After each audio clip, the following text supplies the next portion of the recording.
je suis généticienne, donc moi j'ai tout de suite vu que ce que je voulais faire, c'était présenter les métaphores utilisées dans la génétique. Donc ce livre, c'est Démystifier le vivant, par Annabelle Crémer-Lecointre et Guillaume Lecointre, qui sont des scientifiques, qui sont des spécialistes de l'évolution, qui écrivent beaucoup de livres et qui font pas mal de présentations. Si vous avez l'occasion d'aller assister aux présentations de Guillaume Lecointre, c'est un orateur extraordinaire, mais aussi le fond est très important. Et c'est très important pour moi parce que moi j'aime bien parler de la génétique, parler de l'histoire de la génétique, et lui, il montre un peu des voies pour pouvoir expliquer justement la génétique à des gens qui ne connaissent pas. Parce que moi, je ne sais pas forcément bien faire de manière naturelle. Donc je l'écoute toujours avec beaucoup d'intérêt. Je me suis basée aussi sur plusieurs livres d'ailleurs écrits par une sociologue, Evelyn Fox Keller, qui au départ était physicienne, qui s'est intéressée à l'histoire de la biologie et qui s'est aussi intéressée énormément aux métaphores dans la génétique particulièrement et dans la biologie moléculaire. Il y a plusieurs livres, ça c'est celui sur lequel je me suis basée pour préparer cette intervention. Alors, analogie et métaphore. Donc, les découvertes qui sont issues de la recherche scientifique, elles sont souvent difficiles à décrire et à expliquer, puisqu'elles sont nouvelles. Les mots manquent pour caractériser ce qui est nouveau et qui n'a jamais été rencontré. Et donc c'est pour ça que l'utilisation d'analogies et de métaphores sont très courants en science. Donc les analogies, c'est un processus de pensée par lequel on remarque une similitude de forme entre deux choses, par ailleurs de différentes natures ou classes, et par exemple on fait une analogie entre le génome et un livre de recettes, et les gènes ce seraient les recettes du livre. On fait une analogie, le génome est comparable à une bibliothèque, les gènes en seraient les livres. Et puis on peut aller plus loin et utiliser des métaphores qui, elles, sont des figures de style fondées sur l'analogie. Mais là, on se met à désigner une chose par une autre qui lui ressemble, ou partage avec elle une qualité essentielle. On ne mentionne plus l'idée d'analogie. Donc ça vient du latin métaphoral, lui-même issu du grec ancien, que je ne saurais pas prononcer, transport du sens propre au sens figuré. Donc la métaphore, elle passe rapidement dans le langage courant, elle finit par faire oublier la relation analogique de départ sur laquelle elle était basée à l'origine.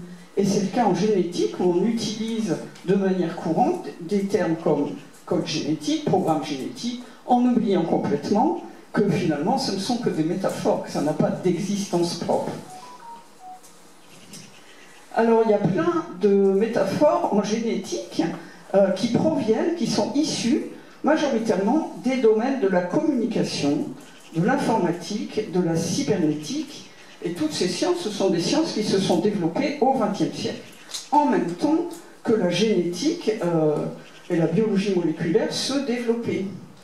Ce que dit Evelyn Fox Keller, c'est que la façon dont nous parlons des objets de la science, loin d'être simplement déterminée par des preuves empiriques, influence activement notre recherche au point de prédéterminer précisément le genre de preuves que nous sommes susceptibles de trouver. C'est-à-dire que nos résultats scientifiques ne sont pas si objectifs que ça, puisqu'en fait ils sont un peu influencés par la société et par l'endroit où on se trouve au moment où on les obtient. D'accord ?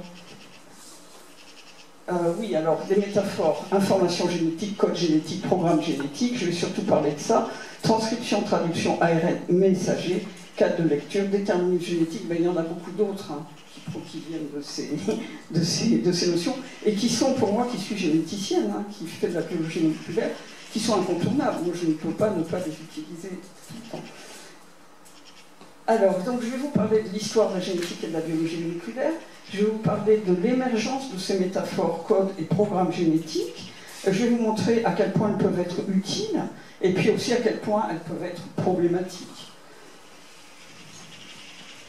Donc ça commence, l'histoire de la biologie, elle a commencé bien avant, mais la biologie moderne, on va dire la génétique, on l'a fait commencer avec Darwin, et avec sa théorie de l'évolution basée sur la sélection naturelle. Il a émis cette théorie en se basant sur ses observations de populations de pinsons des îles Galapagos, où il s'est aperçu que les différentes populations de pinsons, elles différaient selon certaines caractéristiques, par exemple la forme des becs, et que ça avait une relation avec le milieu dans lequel ces populations vivaient. En fait, ça dépendait de la nourriture qui était disponible, et les populations semblaient avoir chacune un bec qui était particulièrement adapté au type de nourriture qu'ils pouvaient trouver.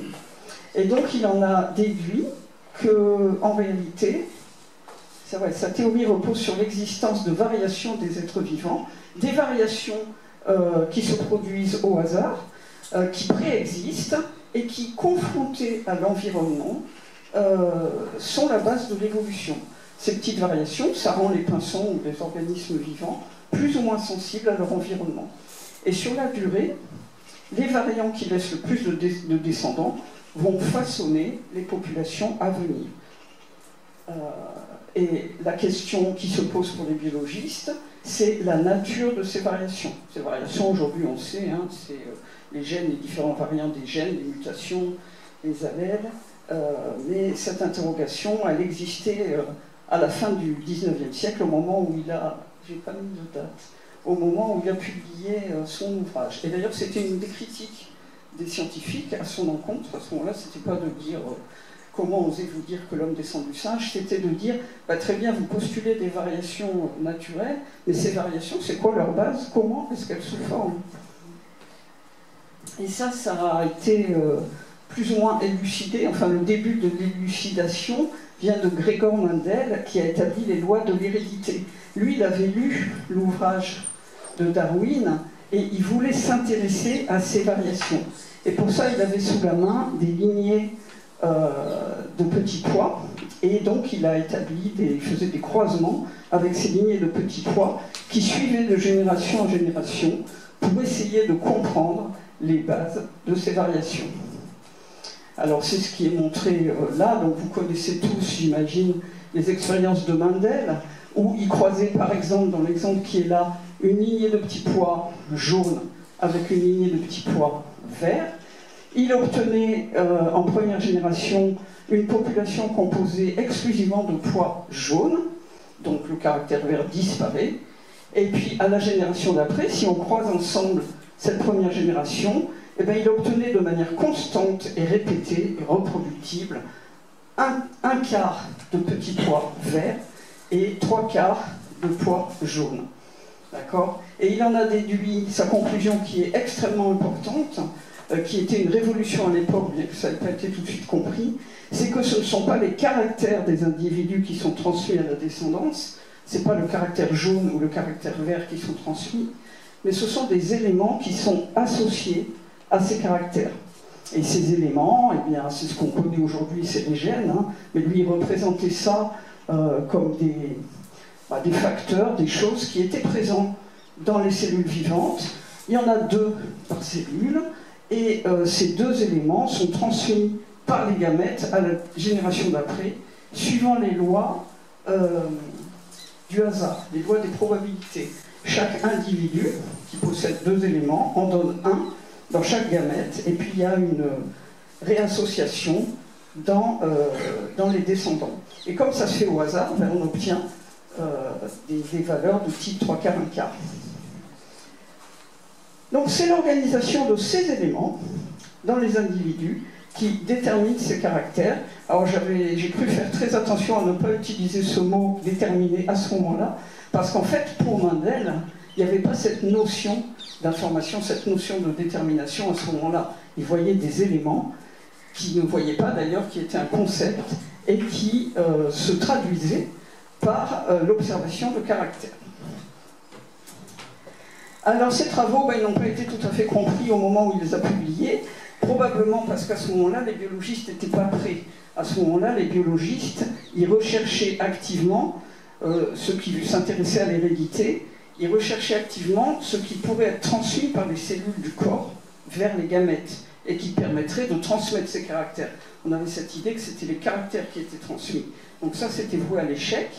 Et il a fallu attendre 1900 pour que 3 chercheurs, Hugo De Vries, Karl Correns et Eric von Schermach, obtiennent aussi des résultats similaires à ceux de Mendel de manière indépendante, qui fassent leur bibliographie et qui retrouvent l'article originel de Mendel. Et ils ont compris eux aussi les lois de l'hérédité, celles de Mendel, ils ont publié et convaincu la communauté scientifique. Alors à partir de là, c'est vraiment le début de la génétique. Je vous ai dit en introduction que quand une science est nouvelle, on n'a pas les mots pour la définir, mais là, dans ce cas-là, on a inventé les mots pour cette nouvelle science. Les éléments de Mendel, on les a nommés des gènes. La science qui étudie les gènes, on l'a nommée la génétique. C'est Bateson qui a dit tout ça, j'ai oublié d'écrire son nom. Et les questions auxquelles il faut répondre, eh bien, c'est quelle est la nature physique des gènes et quelle est la relation, bien sûr, entre les gènes et les caractères. Et pour poser ces questions, on a inventé deux autres termes qui sont le génotype et le phénotype. Donc le génotype, c'est l'ensemble des gènes et leurs variants qui sont dans un individu. Et le phénotype, eh bien, ce sont les éléments, ce sont les caractères visibles, mesurables de cet individu. Et tout le XXe siècle a vu finalement la science de l'hérédité focalisée sur l'étude de la génétique avec des progrès extraordinaires, avec l'invention de ce qu'on a appelé la biologie moléculaire, passant du concept de gène, qui était tout à fait théorique, qui n'avait pas une existence physique, à l'élucidation des mécanismes moléculaires du fonctionnement du gène. Ça aussi, c'est raconté par Evelyn Fox Keller dans un livre qu'elle a appelé « Le siècle du gène ». Alors, il n'y a pas que le gène, hein, dont c'était le siècle, le XXe siècle. Ça a été un siècle pour beaucoup, beaucoup de choses. Alors, gènes et chromosomes. Donc, les chromosomes, c'était des organites présents dans les cellules, dans le noyau des cellules, et qui avaient un comportement qui pouvait un peu expliquer le comportement des éléments de Mendel. Et donc, c'est Thomas Morgan, en 1910, qui a montré que les gènes sont localisés sur les chromosomes, sont portés par les chromosomes. Les chromosomes vont par paire dans le noyau des cellules, on les voit, ils se dupliquent et ils se répartissent dans les deux cellules filles au moment de la division cellulaire. Les chromosomes étaient étudiés et on savait qu'ils étaient constitués de deux types de molécules, des protéines et des acides nucléiques. Et à ce moment-là, donc on comprend que les gènes sont portés par les chromosomes, et la question c'est de savoir si les gènes font plutôt partie de l'acide nucléique ou font plutôt partie des protéines.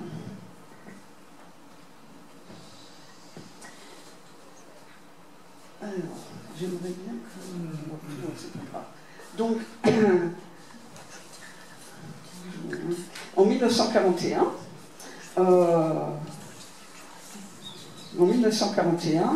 on a établi qu'en fait, chaque gène d'un organisme correspond à une protéine.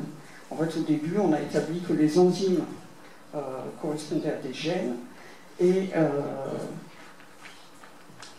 voilà mon mari et ma fille. Je leur ai préparé des chaises là. Donc, on s'est aperçu, on a réalisé par des expériences que les gènes correspondent à des enzymes, et puis plus généralement, les gènes correspondent à des protéines. Il y a une correspondance entre les deux. Et on avait cette idée que c'est l'action biochimique combinée de toutes les protéines d'un organisme qui est à la base du développement et du fonctionnement de cet organisme. En 1944, on s'aperçoit que ce n'est pas les protéines des chromosomes, mais que c'est l'ADN qui est le support de l'hérédité. Ça a été montré expérimentalement en montrant qu'une caractéristique génétique peut être transmise d'une souche bactérienne à une autre lorsqu'on transfère son ADN, mais pas quand on transfère sa protéine. Donc on avait cette vision que malheureusement là vous ne voyez pas bien. Je vais essayer de... Non, non, non, non, non, non. Les chromosomes qui contiennent gènes et ADN, qui sont de l'ADN, qui portent les gènes, et qu'il y a une correspondance à comprendre entre ces chromosomes et cet ADN et les protéines. D'accord ? Et c'est ça qui a occupé les chercheurs pendant les 10 années qui ont suivi, de comprendre cette correspondance. Et là, je vais faire un tout petit aparté pour vous parler d'Erwin Schrödinger. Erwin Schrödinger, c'était un physicien, spécialiste de la physique quantique, mais qui était passionné par la biologie, sans être lui-même biologiste, sans faire d'expérience sur la biologie. Et il est reconnu comme étant le premier à avoir évoqué officiellement, en tout cas en écrivant un livre, l'idée d'un code. C'est-à-dire l'idée qu'il y a une information entre l'ADN qui porte les gènes et les protéines. Ça dans un livre qui s'appelait What is Life, qui a été bien connu, traduit en Qu'est-ce que la vie. On voit un peu son côté visionnaire, c'est assez extraordinaire de voir comment il a compris la génétique en connaissant que ce qui était connu à l'époque. Donc il a écrit, entre autres choses assez intéressantes, les chromosomes contiennent, sous la forme d'une espèce de code, le modèle intégral du développement futur de l'individu et son fonctionnement dans l'état adulte. Alors, il y a pas mal d'analystes, d'historiens ou de sociologues qui se sont basés sur ce livre et sur ses écrits pour dire, ben, lui, il a influencé toute la génétique qui est venue après. C'est à cause de lui qu'on parle de code génétique, d'information génétique et tout. Mais en réalité, les gens qui ont réétudié les textes des scientifiques de l'époque ne retrouvent pas de référence à Schrödinger sur ce sujet. Et plus récemment, alors assez récemment, dans celle, Matthew Cobb, qui est un biologiste moléculaire, a écrit « Affirmer qu'un gène contenait ou était de l'information n'aidait pas vraiment à comprendre la question clé de l'époque, à savoir comment la spécificité génétique ou l'information était encodée dans la molécule d'ADN. C'est-à-dire son idée de code, ça n'a aidé en rien les progrès d'après Matthew Cobb. En fait, pour les chercheurs à l'époque, ce qu'il fallait faire, c'était des expériences. La relation entre un gène et une protéine, et sa protéine, ne va pas être élucidée en faisant des hypothèses, parce qu'on n'arrive pas à trouver des hypothèses qui soient vraiment utiles pour faire avancer la science à ce moment-là, mais ça pourrait être compris qu'en connaissant la structure du gène. Il faut travailler là-dessus, il faut comprendre comment c'est fait pour comprendre comment ça marche. Il y a des chaises. Alors, en 1953, on a accumulé pendant les 10 années précédentes une quantité de données expérimentales sur la composition et la structure de la molécule d'ADN. La molécule d'ADN, elle est formée de 4 sortes de nucléotides, formée d'un groupe phosphate, un sucre, le désoxyribose et une base azotée, l'adénine, thymine, guanine, cytosine, qu'on appelle plus simplement et plus rapidement ATGC. Ces nucléotides sont liés par leur groupement phosphate pour former de longues molécules. Il y a autant de A que de T, autant de G que de C. Et enfin, la molécule d'ADN forme une double hélice, ce qui a pu être déduit d'expériences de diffraction au rayon X.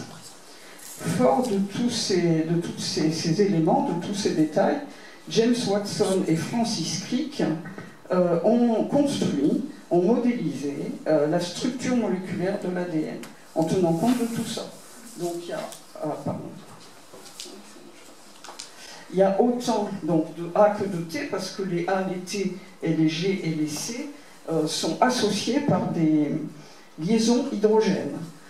Ils font partie d'une grande chaîne qui est composée donc, du nucléotide, du sucre et d'un phosphate, et toutes ces chaînes sont tenues par l'atome de phosphate. Il y a deux chaînes de brins d'ADN qui sont complémentaires, c'est-à-dire qui ont des A ou des T, G ou C face à face, et antiparallèles.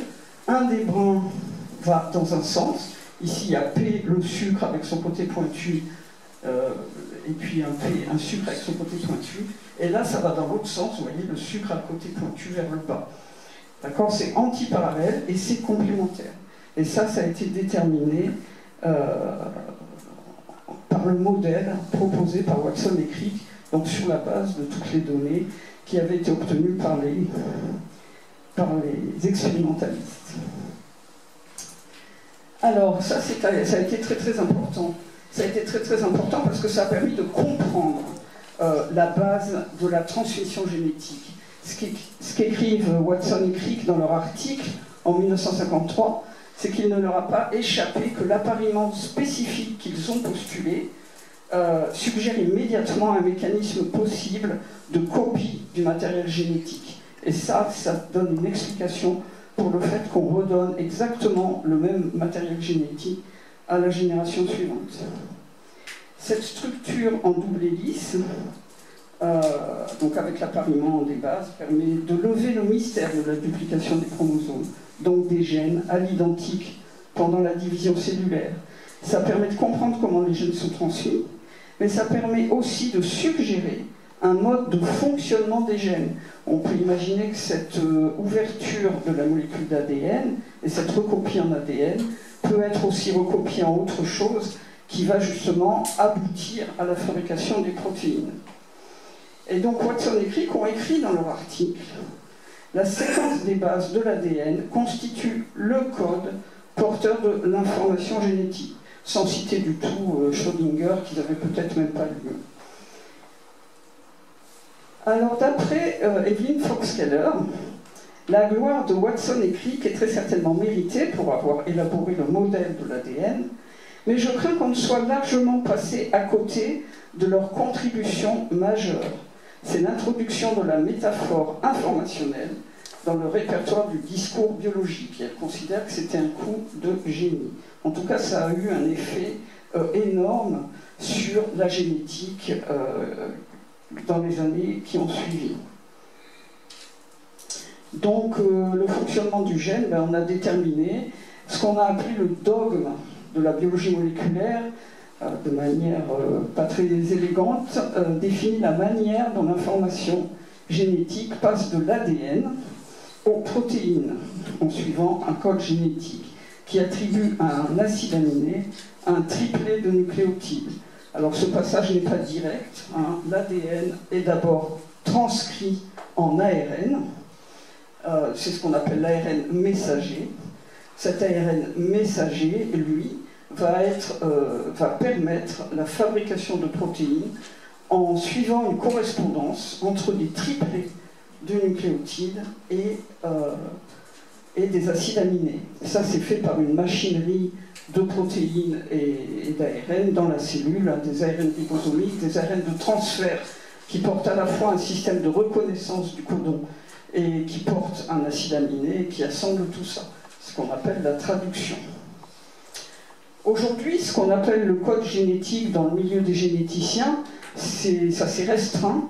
Le code génétique, c'est ce tableau de correspondance entre des codons, des triplets de nucléotides et des acides aminés.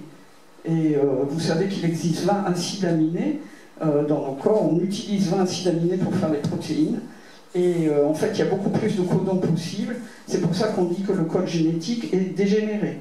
Plusieurs codons peuvent correspondre au même acide aminé. Mais le code génétique, et ça je trouve que c'est important, c'est pour ça que je le dis, il est universel. Toutes les espèces, prokaryotes, eucaryotes, bactéries, tout le monde utilise le même code génétique, c'est-à-dire que c'est les mêmes codons qui spécifient les mêmes acides aminés, à quelques petites exceptions, quelques petits détails près, mais globalement ce tableau, il est vrai pour tous les êtres vivants sur la Terre. Ce qui pour moi est un argument très très fort en faveur du fait qu'il y a un ancêtre commun à toute vie sur Terre. Il est apparu chez l'ancêtre commun à toute vie sur Terre. Je crois que c'est tout ce que je voulais dire là-dessus. Oui, juste un autre détail, c'est que, vous voyez, c'est des triplets qui sont lus. Alors bien sûr, on peut voir qu'on pourrait lire de manière décalée. UGA, UCU, d'accord? Il y a plusieurs manières de transformer cet ADN ou cet ARN en protéines, conceptuellement. Mais en fait, dans le génome, tout n'est pas lu en protéines. Toutes les séquences d'ADN ne sont pas des gènes. Alors ensuite, on est allé un petit peu plus loin dans les métaphores, on va arriver au programme génétique en 1961. Jacob et Monod, qui étudient le métabolisme du lactose chez les bactéries, ils étudient les gènes qui interviennent pour métaboliser ce lactose. Il se trouve que ces gènes sont tous localisés proches les uns des autres sur le chromosome, on appelle ça un opéron, l'opéron lactose. Et ils s'aperçoivent qu'il y a deux types de gènes. Il y a des gènes qu'on dit régulateurs et des gènes qu'on dit structuraux. Les gènes régulateurs, ils font des protéines dont l'action sur l'ADN va être de réguler, de permettre ou d'empêcher l'expression des gènes, des protéines structurales, des enzymes qui métabolisent le lactose. Donc ça, c'était un concept nouveau. Ils ont écrit dans leur article en 1961. Le génome contient non seulement donc une série de plans, qui sont les gènes, mais un programme coordonné de synthèse des protéines et les moyens de contrôler son exécution. Là, c'est la notion de programme génétique avec des gènes qui régulent des gènes, et ça semble expliquer toutes les régulations biologiques qui dépendent des gènes. Et puis on s'est rapidement aperçu que cette histoire de contrôle génétique était vraie aussi au cours du développement, puisqu'il a été montré, enfin, ils ont été caractérisés tout un ensemble de gènes qui interviennent dans les étapes successives du développement. Alors au début de l'embryon de drosophile, mais c'est généralisé chez tous les êtres vivants à développement.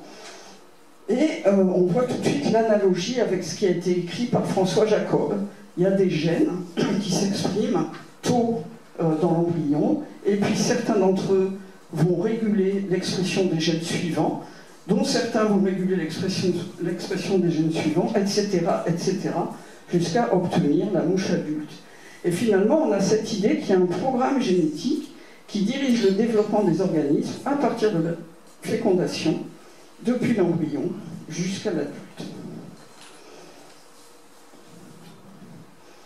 Alors là, on est en plein dans le déterminisme, hein, c'est pour ça que j'ai fait une petite diapo sur le déterminisme. On parle de programme génétique, de déterminisme génétique, et ça rejoint un peu la théorie de Pierre-Simon Laplace, qui était aussi un physicien, un tenant du déterminisme, justement. Donc là, vous ne pouvez pas tout lire, donc je vais tout de suite passer à ce que j'avais écrit à côté. Ce qu'il a imaginé, Laplace, qui pensait, c'était que tout était déterminé à l'avance. Il n'y a pas de hasard. Il y a un événement initial d'où découlent tous les événements suivants. Et il avait imaginé un espèce de démon, une espèce d'intelligence très supérieure.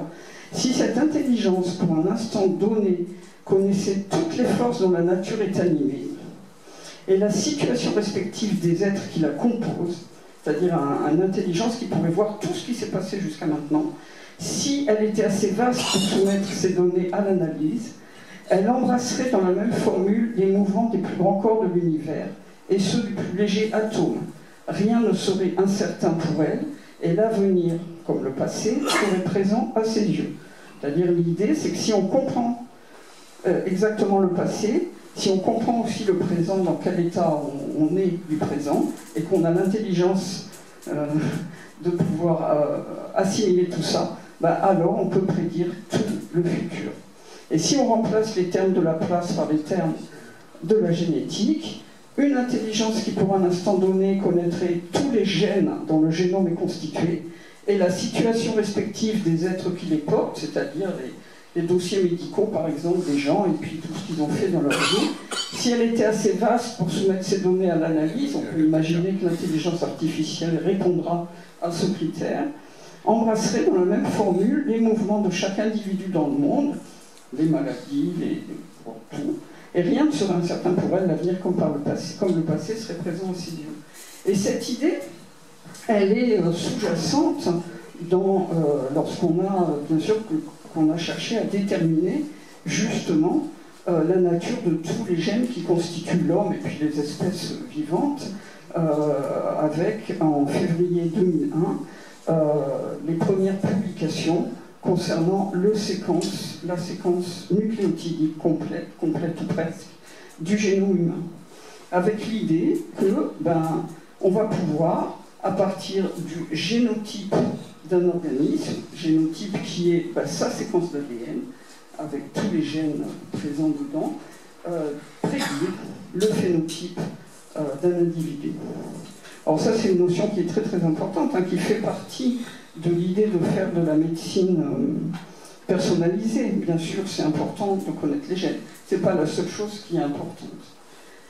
La diapo suivante, ah oui, ça c'est où on en est. Donc à la fin du XXe siècle, voilà où on en est. La notion d'information est devenue centrale en génétique, au travers de la biologie moléculaire, et c'est cette notion d'information qui a produit la plupart des métaphores liées à l'étude des gènes.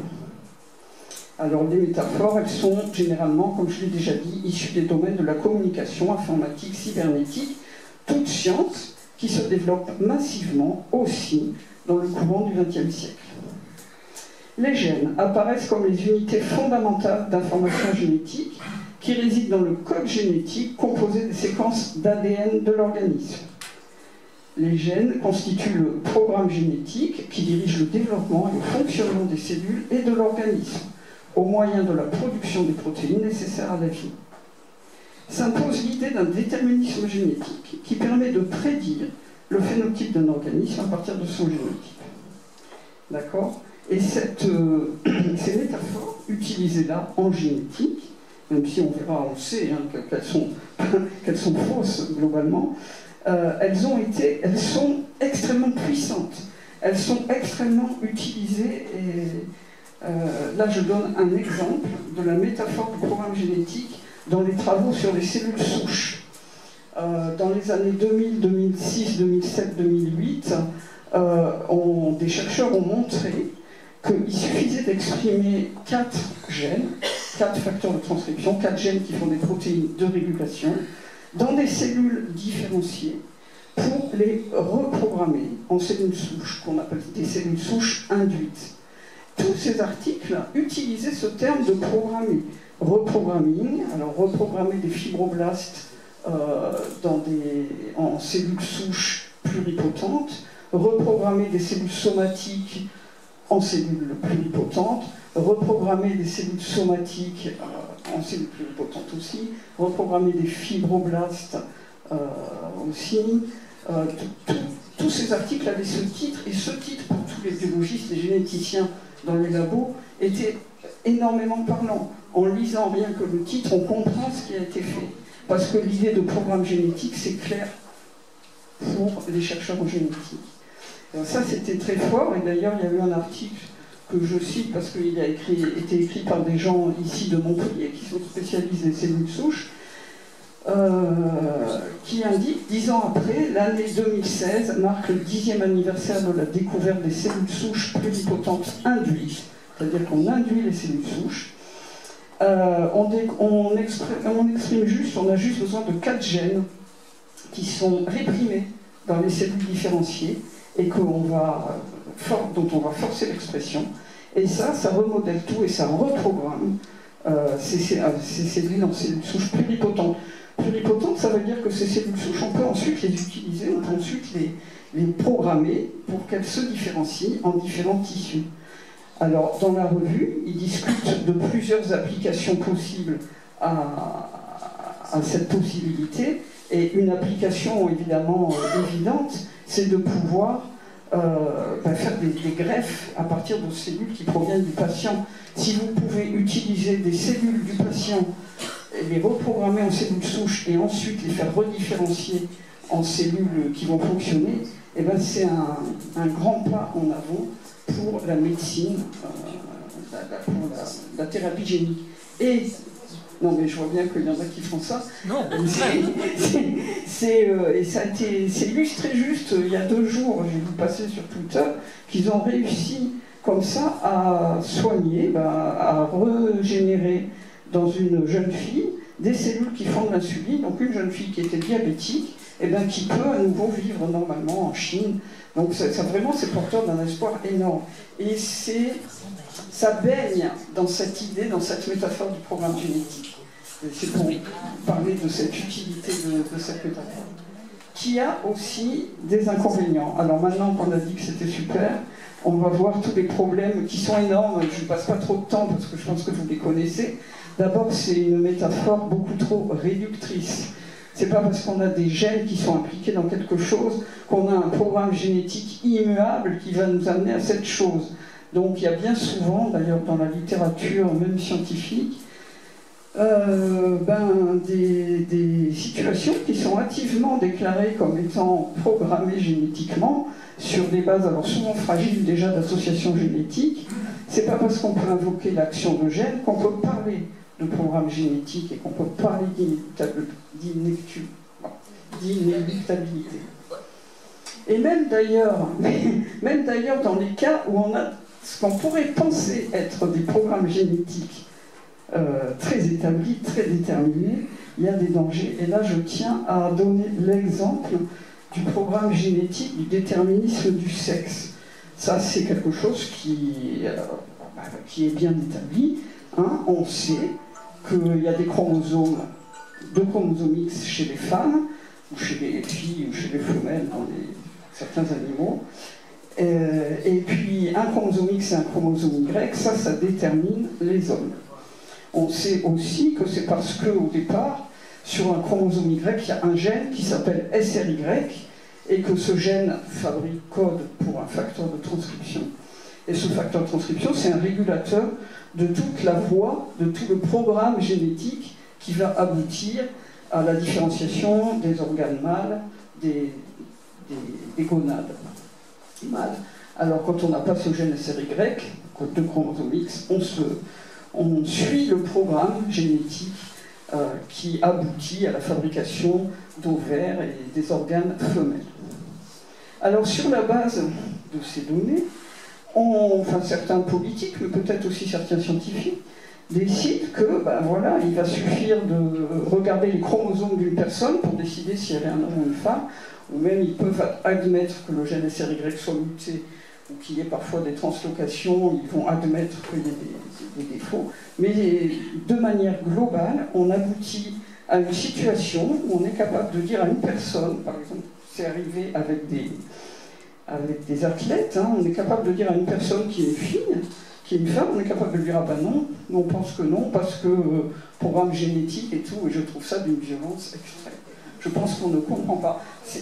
On comprend plein de choses sur le déterminisme du sexe, mais on ne comprend certainement pas tout, et les scientifiques comprennent pas tout. Et si j'ai voulu parler de ça, c'est parce que je trouve que ça serait bien que le groupe Zététique invite des gens pour parler de ça. Alors, je sais qu'à Montpellier, il y en a, mais il y en a aussi en France. Je pense que c'est un problème de croire que les gens sont leurs chromosomes, que les gens sont leurs gènes. C'est un problème général.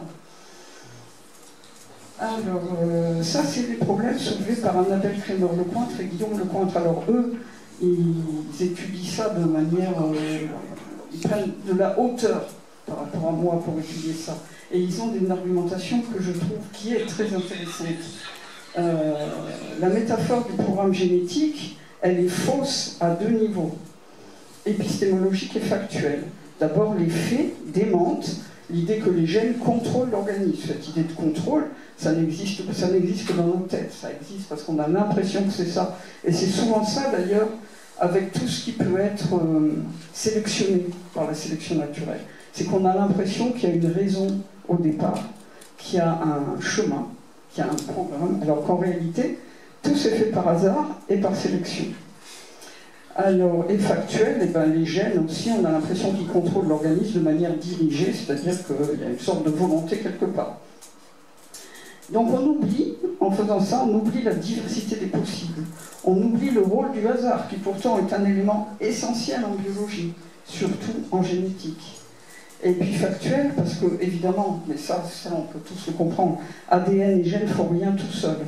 Hein, il faut absolument que ce soit dans une cellule. Il y a eu des synthèses là, récemment de génomes entiers de bactéries et même de levures. Bien évidemment, pour que ça marche, il faut le remettre dans un environnement cellulaire. Donc d'après eux, c'est un gros problème. Et c'est un gros problème pour eux parce qu'ils sont des vrais biologistes, ils ne sont pas que des généticiens.